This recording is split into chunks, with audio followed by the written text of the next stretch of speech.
चलिए दोस्तों, स्वागत है आपका अपने channel civil services for sure में। जैसा कि मैंने आपसे वादा किया था कि मैं जल्दी आगे के टॉपिक्स लेके आऊँगा। हमारा अगला टॉपिक है फंडामेंटल राइट्स। ठीक है दोस्तों, फंडामेंटल राइट्स हिंदी में इसे मौलिक अधिकार कहते हैं। ये आर्टिकल 12 से 35 तक के बीच में दिया हुआ है, पार्ट 3 ऑफ द कॉन्स्टिट्यूशन के अंदर। ठीक है दोस्तों, आर्टिकल 12 से 35 पार्ट 3। देखिए दोस्तों, फंडामेंटल राइट्स मतलब अधिकार। इन्हें फंडामेंटल राइट्स क्यों कहते हैं? इसके दो रीज़न हैं। दो रीज़न ये है इसलिए क्योंकि अलग अलग इंटरप्रिटेशन लोगों ने बनाया है, उस हिसाब से दोनों जान लीजिए। फंडामेंटल राइट्स इसलिए क्योंकि इसे संविधान द्वारा मान्यता प्राप्त है, और जो संविधान है वो फंडामेंटल है, फंडामेंटल लॉ है इस देश का। उसी के वजह से ये देश चल रहा है। ठीक है दोस्तों, पहला ये है। और दूसरा उसका इंटरप्रिटेशन ये है कि ये जो लॉ हैं वो किसी भी इंसान के एक कामयाब, एक सफल, एक सुरक्षित जीवन जीने के लिए बहुत ही ज़्यादा ज़रूरी है। इसलिए इन्हें फंडामेंटल राइट्स कहते हैं, मौलिक अधिकार कहते हैं। ठीक है दोस्तों, चलिए शुरू करते हैं। दोस्तों, इसके अंदर मुख्यतः 7 राइट्स होते हैं, जैसा कि यहाँ लिखा हुआ है, आपको दिख रहा होगा। पहला है राइट टू इक्वलिटी। आर्टिकल 14 से 18 के बीच में हमें समानता का अधिकार के बारे में बात की जाती है। ठीक है, कि कोई भी लॉ के ऊपर नहीं है, सब लोग लॉ के बराबर हैं। एक गिवन सिचुएशन, मतलब कोई एक सिचुएशन ऐसी आ गई है, उस सिचुएशन में 2 लोग समान होंगे, लेकिन अलग अलग सिचुएशन में वो 2 लोग समान नहीं होंगे। ये सब चीज़ें इसमें आती हैं। दूसरा राइट टू फ्रीडम। फ्रीडम मतलब जैसे हम क्या कर सकते हैं, हम कहीं भी घूम फिर सकते हैं, कहीं भी मतलब रह सकते हैं, कहीं भी व्यापार कर सकते हैं, किसी भी प्रकार का पढ़ाई कर सकते हैं, कुछ भी। मतलब ये राइट टू फ्रीडम आपका 19 से 22 के बीच में आर्टिकल बीच में आता है। तीसरा है राइट अगेंस्ट एक्सप्लॉयटेशन। इसमें 2 आर्टिकल हैं, 23 और 24। इसमें एक्सप्लॉयटेशन जैसे कि चाइल्ड लेबर के विरुद्ध है एक्सप्लॉयटेशन। ठीक है, आप हजार्डस इंडस्ट्रीज़ में काम नहीं कर सकते हैं, उसके खिलाफ एक्सप्लॉयटेशन आपका ना हो, इसलिए ये राइट दिए गए हैं। चौथा है दोस्तों फ्रीडम ऑफ रिलीजन। एक्चुअली मैंने आपको जब प्रीएम्बल पढ़ा रहा था तब मैंने आपको बताया था कि सेक्युलर वर्ड 42वें अमेंडमेंट में ऐड किया गया था। देखिए दोस्तों, सेक्युलर वर्ड वैसे हमारे संविधान में कहीं नहीं लिखा है, लेकिन फ्रीडम ऑफ रिलीजन से इतना चीज़ समझ में आ रहा है कि सरकार ने हर एक धर्म को अपने हिसाब से चलने के लिए प्रावधान बनाए हैं संविधान में।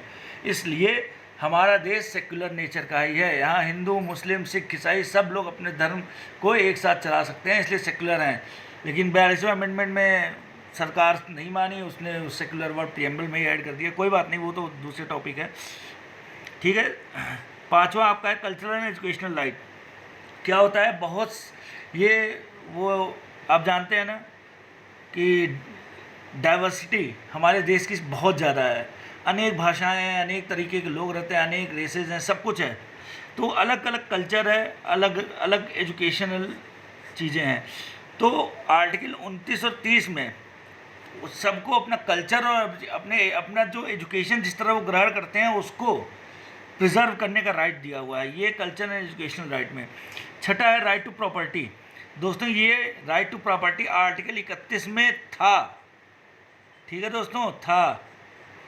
44वें अमेंडमेंट 1976 में इसको हटा दिया गया, डिलीट कर दिया गया। अब इसको लीगल राइट बना दिया गया है। फंडामेंटल राइट नहीं रहा दोस्तों, लीगल राइट हो गया है ये।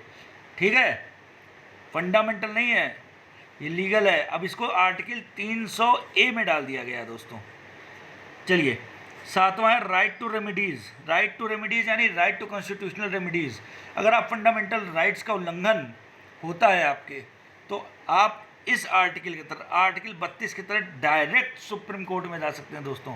सबसे बड़ी बात यह है कि सुप्रीम कोर्ट में आप डायरेक्ट जा सकते हैं। ठीक है, और ऐसे ही आर्टिकल 226 के तहत आप डायरेक्ट हाई कोर्ट में भी जा सकते हैं। ठीक है दोस्तों, आपको सबऑर्डिनेट कोर्ट्स में जाने की जरूरत नहीं है, आप डायरेक्ट हाई कोर्ट में भी जा सकते हैं। चलिए दोस्तों, ये तो हो गई कि फंडामेंटल राइट्स में क्या क्या चीज़ें हैं। अब फंडामेंटल राइट्स क्या है? फंडामेंटल राइट्स बेसिकली वो राइट्स हैं जो कि एक इंडिविजुअल को दिए गए हैं किसी स्टेट के खिलाफ। स्टेट यानी कि इंडियन गवर्नमेंट के खिलाफ, कोई भी गवर्नमेंट हो गई, पार्लियामेंट हो गया, स्टेट लेजिस्लेचर हो गया, म्यूनिसिपैलिटी हो गई, ये लोग आपके खिलाफ ऐसा ना हो कि पुलिस फोर्स लगा के कुछ भी आपसे करवा लें, इसलिए आपको ये फंडामेंटल राइट्स दिए गए हैं। ठीक है दोस्तों, अब क्या है, लेकिन कभी कभी एक इंसान भी आपके अधिकारों को रोक सकता है, पुलिस बल मतलब बंदूक के बल पे, या वो पावरफुल है या जो समझ लीजिए, उसके खिलाफ भी आर्टिकल दिए हुए हैं। जैसे आर्टिकल 15, आर्टिकल 17, आर्टिकल 23 और आर्टिकल 24। नोट करते चलिएगा दोस्तों साथ में। ये जो 4 आर्टिकल हैं दोस्तों, ये स्टेट के साथ साथ इंडिविजुअल्स के खिलाफ भी पाबंदी लगाता है कि आप फंडामेंटल राइट्स का उल्लंघन नहीं कर सकते हैं। स्टेट के खिलाफ तो सारे लगाते हैं, इंडिविजुअल्स के खिलाफ भी ये 4 आर्टिकल लगाते हैं। ठीक है दोस्तों, समझ में आ रहा है? आगे बढ़ते हैं। अच्छा, तो बहुत दिमाग में नाज़मी सी बात है ये आ सकती है कि भैया ये बताइए, फंडामेंटल राइट्स हमको दे दिया गया तो हम कुछ भी कर सकते हैं? ऐसा नहीं है दोस्तों। Fundamental rights are not absolute in nature. ध्यान से देखिए, नॉट एब्सोल्यूट। इसके ऊपर रिस्ट्रिक्शन लगाया जा सकता है, ठीक है, लेकिन ये रिस्ट्रिक्शन कैसा होना चाहिए दोस्तों? रीजनेबल, मतलब इसका कोई ना कोई तथ्य होना चाहिए। ये नहीं कि बिना बात के रिस्ट्रिक्शन लगा दिया। रिस्ट्रिक्शन लगाया, भाई देखो अभी आप फ्रीडम, अभी जैसे कोरोना के केसेस फैले हुए हैं, कोविड-19 फैले हुए हैं, सरकार ने लॉकडाउन लगा दिया। आप कहिए तो हमारे मौलिक अधिकार के खिलाफ, ऐसा नहीं है। रीजनेबल रिस्ट्रिक्शन लगाया गया जिससे कि हमारे देश में ये महामारी रोकी जा सके। समझ रहे हैं दोस्तों? तो आप इसके खिलाफ कोर्ट में नहीं जा सकते कि भाई ये हमारे मौलिक अधिकार का उल्लंघन है। रीजनेबल रिस्ट्रिक्शन सरकार लगा सकती है। समझ गए? आगे बढ़ते हैं दोस्तों। लेकिन चीज़ ये आई कि रीजनेबल रिस्ट्रिक्शन लगा सकते हैं कि एब्सोल्यूट है, ये कब आया? ये दोस्तों आया A.K. गोपालन केस से। ये याद रखिए दोस्तों, पेपर में पूछ लेता है कभी कभी, किस केस से हमने फंडामेंटल राइट्स को एब्सोल्यूट या रीजनेबल रिस्ट्रिक्शन लगाया। तो A.K. गोपालन केस है वर्सेस स्टेट ऑफ मद्रास था। चेन्नई बाद में बना, मद्रास था तब, स्टेट ऑफ मद्रास। 1950 का केस है दोस्तों। इस केस से ये कहा गया कि एब्सोल्यूट इन नेचर नहीं है, इसमें रीजनेबल रिस्ट्रिक्शंस लगा सकते हैं। ठीक है, और अब देखिए रीजनेबल रिस्ट्रिक्शन लगाने के ग्राउंड्स क्या क्या है। ग्राउंड्स मतलब किस किस आधार पे आप लगा सकते हैं रीजनेबल रिस्ट्रिक्शंस। पहला, आप नोट कर, मैं लिखूंगा नहीं दोस्तों, सब आपको किताबों में मिलेगा, लेकिन ये क्या है, मैंने A.K. गोपालन आपके दिमाग में डाल दिया। अब आप तेजी में पढ़ेंगे, A.K. गोपालन छूट भी जाएगा, लेकिन ये आप कभी नहीं भूलेंगे। ये पेपर में आएगा तो आप जरूर सही करके आएंगे। ठीक है, पढ़ाने से ये फ़ायदा है, लिखवाने से कोई फ़ायदा नहीं होता है। लिखित चीज़ें हर किताब में है, हर जितनी भी तरह की किताबें कह देंगे, जिस भी कंपनी की किताब कह देंगे, सब में लिखा हुआ है। ठीक है, लिखने के ऊपर इतना जोर मत डालिए, समझिए चीज़ों को। ठीक है, तो पहला हम रीजनेबल रिस्ट्रिक्शन लगा सकते हैं SC, ST, वुमेन, चाइल्ड। चूँकि इन लोगों को हम लोग उतना स्ट्रॉन्ग होल्ड नहीं मानते हैं सोसाइटी पे, इसलिए इनके एडवांसमेंट के लिए हम कुछ रिस्ट्रिक्शंस लगा सकते हैं, रीजनेबल रिस्ट्रिक्शंस। दूसरा, पब्लिक ऑर्डर। पब्लिक ऑर्डर मतलब अराजकता ना फैले दोस्तों, अराजकता वाला चीज़ें ना है, इसलिए पब्लिक ऑर्डर के लिए भी हम रीजनेबल रिस्ट्रिक्शन लगा सकते हैं। कोविड-19 अभी मैंने आपको बताया था, कोरोना के केसेस वाला। ठीक है, तीसरा, आप sovereignty of India, integrity of India, अखंडता, देश की अखंडता और संप्रभुता, इस पे मतलब आँचना है इस वजह से। ठीक है दोस्तों, और किसी विदेशी देश के साथ हमको फ्रेंडली रिलेशन है, उसके लिए भी हम रिस्ट्रिक्शन लगा सकते हैं। ठीक है दोस्तों, लेकिन 2 आर्टिकल, अब देखिए यहाँ इसमें भी मैं आपको बता रहा हूँ 2 आर्टिकल्स जो कि एब्सोल्यूट हैं, जिनके ऊपर आप नहीं लगा सकते रीजनेबल रिस्ट्रिक्शन दोस्तों। वो है पहला आर्टिकल 17, मैं आगे बताऊंगा, अनटचेबिलिटी, छुआछूत। दूसरा article 23, prohibition of children from working in hazardous industries. ठीक है, हजार्डस प्लेसेस में बच्चों के काम पे। ठीक है, इन 2 चीज़ों, ये एब्सोल्यूट होते हैं, इस पर रिस्ट्रिक्शन नहीं लगा जा सकता। ठीक है दोस्तों, चलिए ये आपकी चीज़ें ख़त्म हुई। अब हम शुरू करते हैं आर्टिकल से, फंडामेंटल राइट्स के अंदर पहला आर्टिकल आता है दोस्तों, आर्टिकल नंबर 12। आर्टिकल 12 क्या है दोस्तों? कुछ नहीं है, बस इसमें स्टेट की डिफिनेशन दी हुई है। ध्यान देने वाली बात ये है, स्टेट यानी कि इंडिया की बात हो रही है यहाँ पे, स्टेट यूपी एमपी नहीं, यहाँ पूरे इंडिया की बात हो रही है। स्टेट ये चीज़ होती है, ठीक है।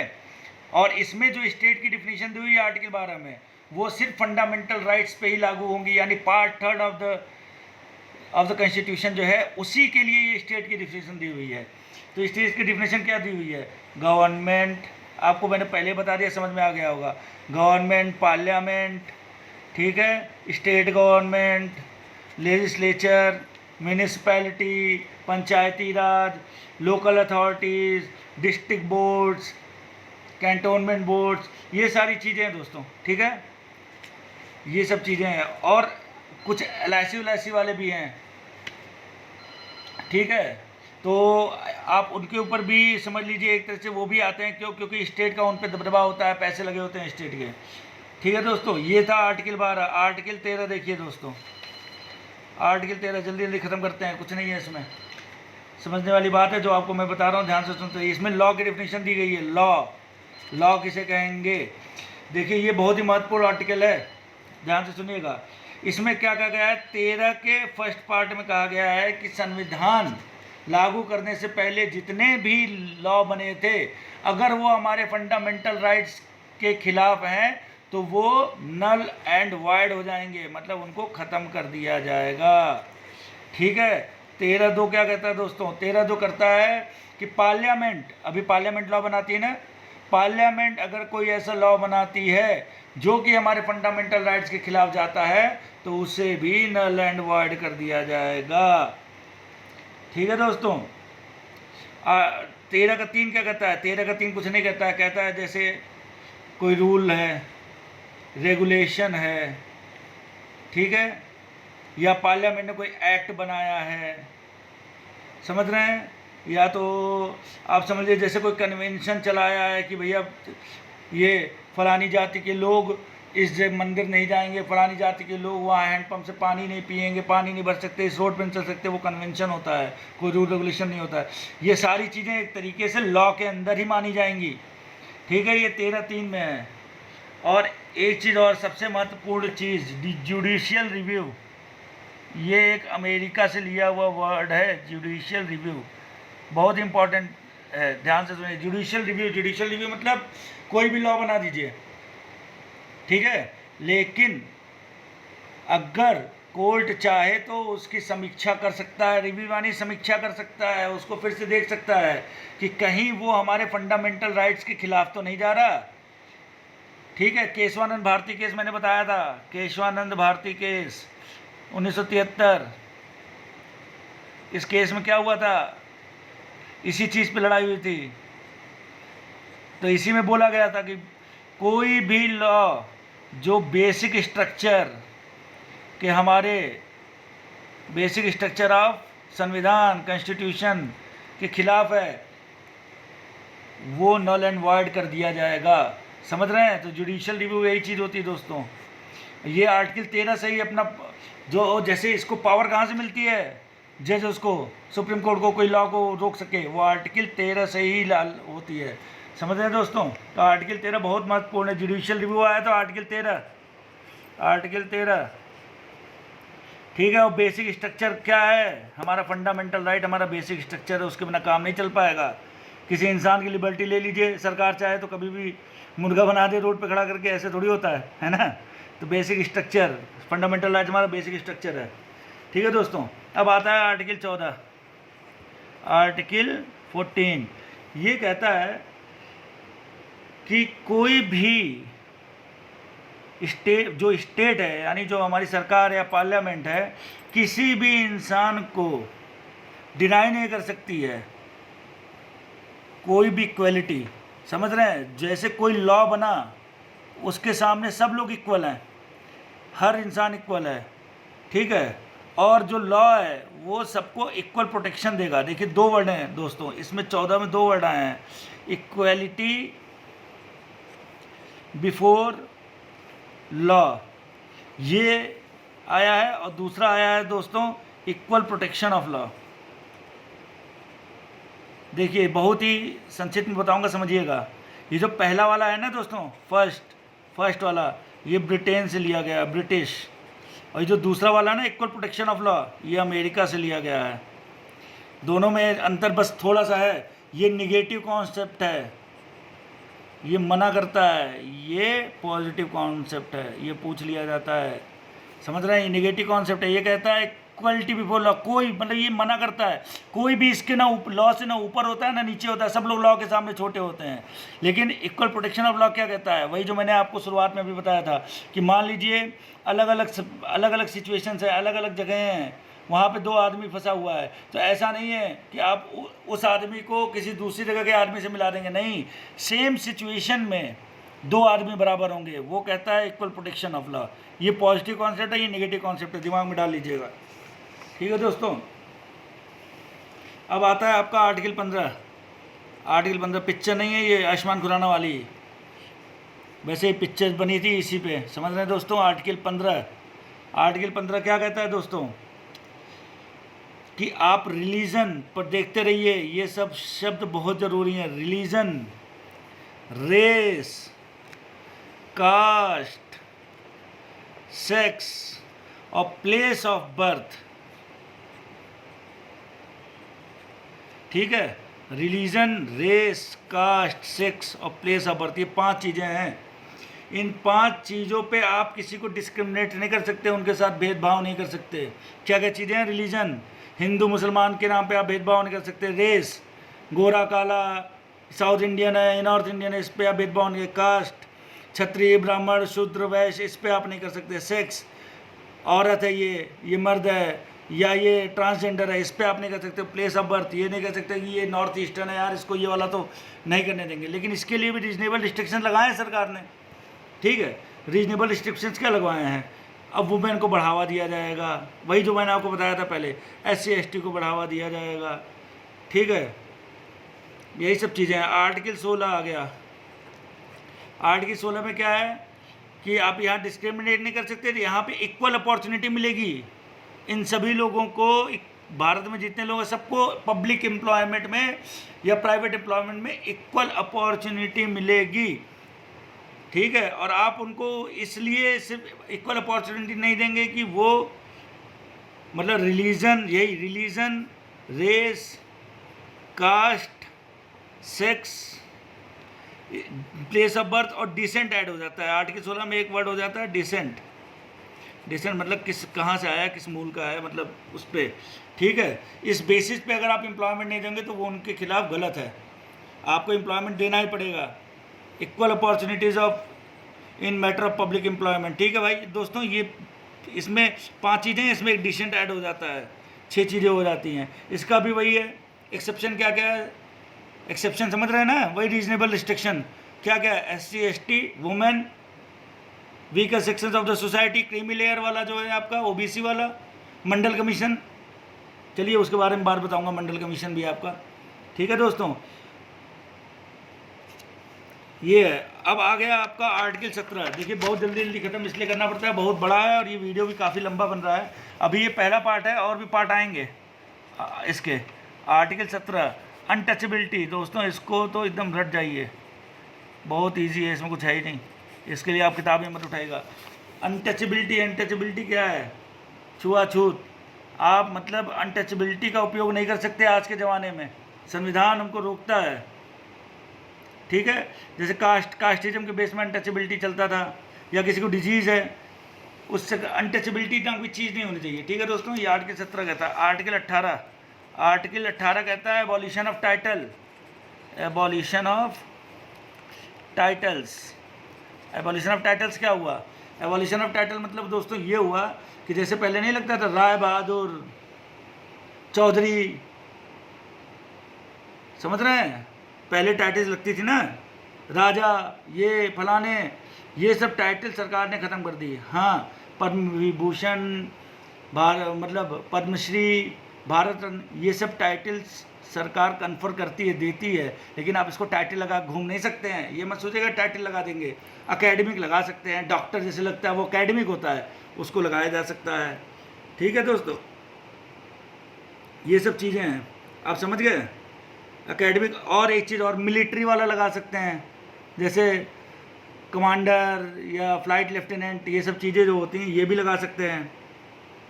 ठीक है दोस्तों, चलिए फ़िलहाल के लिए इतना ही। आर्टिकल 19 से आगे शुरू करेंगे अगले हम अपने अगले टॉपिक में। देखते दोस्तों, बुक्स साथ में पढ़ते रहिए, जितनी चीज़ें बताई हैं इससे बाहर प्रश्न नहीं बनते हैं। ठीक है, आप बस बुक्स पढ़िए और इसको सप्लीमेंट मानिए। ये बेसिक नहीं है, ये चीज़ है। जैसे अभी आप वो पढ़ते ना, ये वाला ब्रिटेन वाला और अमेरिका वाला, ये जो मैंने आपको बताया था, equality before law, equal protection law, तो आपको समझ में आने में बहुत टाइम लेता है। मैंने साफ से बता दिया, ये नेगेटिव कॉन्सेप्ट है। ये रोकता है, ये कहता है सब लोग बराबर हैं, ये कहता है कि लेकिन अलग अलग सिचुएशन में सब लोग बराबर होते हैं। समझ रहे हैं, ये अमेरिकन कॉन्सेप्ट पॉजिटिव है। ठीक है, चलिए आगे फिर मुलाकात होगी आपसे। धन्यवाद, पढ़ते रहिए।